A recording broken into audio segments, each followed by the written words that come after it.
Nobara is a Fedora-based distribution specifically designed for gamers, streamers, and content creators. It comes with pre-installed multimedia codecs, proprietary GPU drivers, wine enhancements, and gaming tweaks that reduce the amount of manual configuration needed. Nobara's strength lies in its stability and focus on user-friendliness. Backed by the Fedora ecosystem, it benefits from robust SE Linux security, predictable release cycles, and solid package management through DNF. In 2025, Nobara continues to be a go-to option for users who want everything working out of the box without sacrificing system integrity.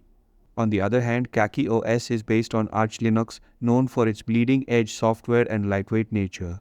CachyOS sets itself apart by offering its own performance-oriented kernel, aggressive CPU optimizations, and a Calamares-based graphical installer that simplifies what would otherwise be a complex Arch install. In 2025, it has grown in popularity among power users who want complete control over their system, combined with performance gains in gaming, especially on newer CPUs and GPUs. Its integration with the chaotic AUR and optimization-focused tweaks make it a top choice for gamers who are comfortable under the hood.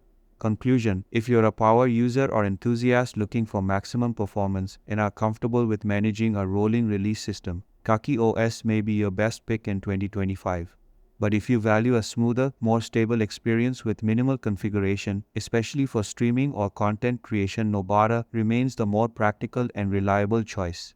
Ultimately, your ideal Linux gaming OS in 2025 depends on your personal workflow, hardware, and comfort with Linux internals.